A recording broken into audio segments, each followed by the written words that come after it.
Meus cumprimentos. Agora a fala sobre Mateus ou São Mateus. Mateus ou Levi.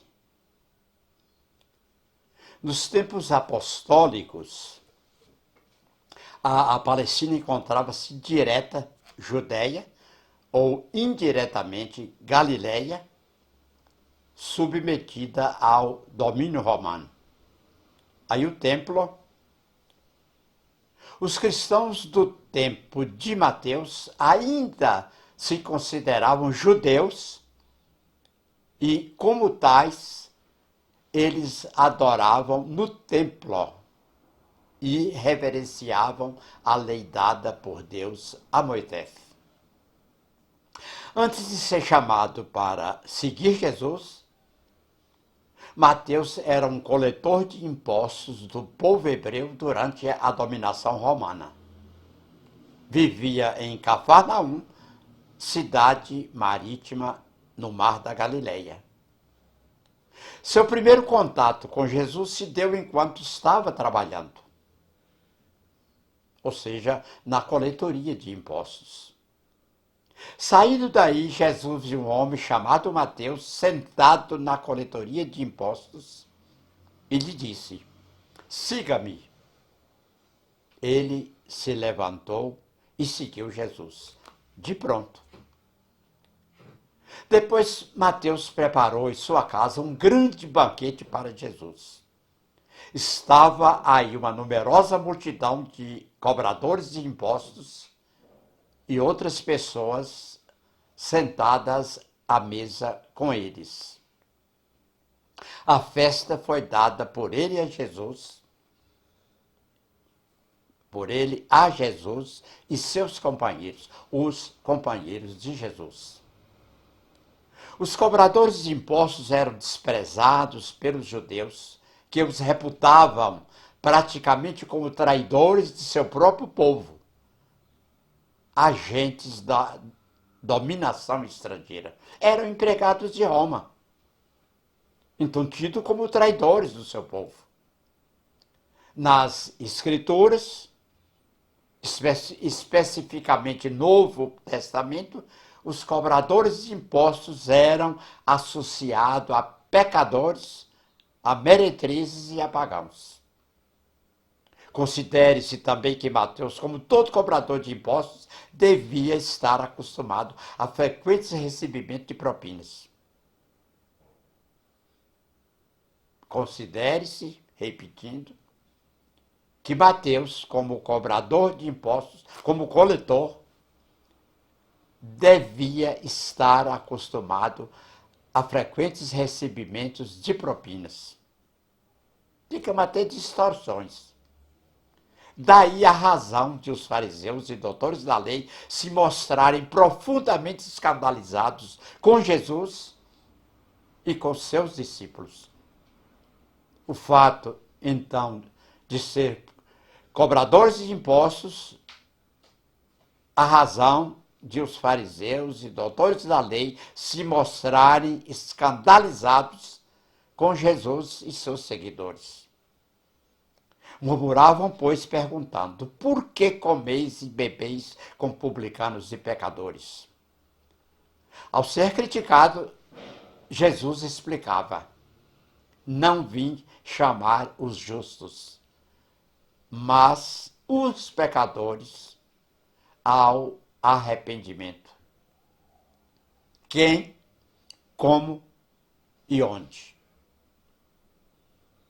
Como coletor de impostos, Mateus estava incumbido da cobrança de taxas tanto dos que cruzavam o Mar da Galileia, como dos que transitavam pela estrada de Damasco, passando por Cafarnaum e Betsaida. O Evangelho. Emmanuel, Deus conosco. Filho de Alfeu, também chamado de Levi, Mateus foi o autor do primeiro evangelho. Apresenta Jesus com o título de Emmanuel, que significa Deus conosco. logo de início, Mateus apresenta Jesus como mestre justo e perfeito e relata a sua morte e a sua ressurreição. Foi neste contexto que a pregação oral nasceu à medida que iam interpretando a antiga lei escrita. Quando o templo de Jerusalém foi destruído em 70 depois de Cristo, em 70, a tradição oral não foi mais possível, tornando-se necessário o texto escrito. Destruído o templo, não tendo um local correto, certo, fixado para a oração, então a tradição oral já não foi mais possível ser obedecida, ao contrário, necessário o texto escrito. O Evangelho de Mateus foi organizado em 5 livros, cada um contendo uma parte narrativa seguida de um discurso que reúne e explica o que nela está contido. Então, o Evangelho de Mateus foi organizado em 5 livros, cada um deles contendo uma parte narrativa, uma narração, seguida de um discurso ou de uma explicação sobre o que estava, então, exatamente naquela história. Testemunha ocular. Mateus é geralmente mencionado junto com Tomé. Como discípulo, seguiu Cristo e foi uma das testemunhas da ressurreição e da ascensão. Da sua atividade após o Pentecostes, se conhece somente o seu evangelho, primitivamente redigido em aramaico. Aramaico era a língua de Jesus. Depois da partida de Jesus, Mateus, Maria, Tiago e outros seguidores se recolheram ao cenáculo de Jerusalém. Na mesma época, Tiago sucedeu como líder em Jerusalém. Mateus pregou o evangelho por 15 anos para a comunidade judaica da Judéia. Mais tarde, viajaria para a Etiópia, Macedônia e Pérsia. Agora Roma. Acredita-se que os escritos de Mateus apareceram antes de sua partida para Roma. Sua humildade e simplicidade como cristão podem ser percebidas em pequenos detalhes se compararmos suas narrativas com a dos outros 3 evangelistas. O mais instruído.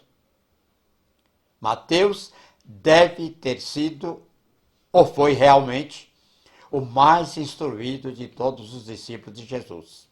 Além de hábil escritor, tinha razoável conhecimento de matemática e contabilidade. Considerando-se a região onde exercia seu ofício, Mateus com certeza dominava o grego, o latim e o aramaico.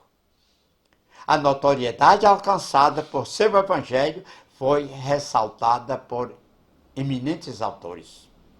Quase terminando. A última menção que temos de Mateus no Novo Testamento encontra-se em Atos 1,13, em que participou da vigília que antecedeu ao Pentecostes. Mateus, vegetariano. Segundo o testemunho de Clemente de Alexandria, Mateus era dedicadamente vegetariano, restringindo suas refeições a sementes e nozes. Tanto a Igreja Católica quanto a Ortodoxa sustentam a crença de que ele tenha morrido mártir na Etiópia. Terminando, a Catedral de São Mateus. Em 954,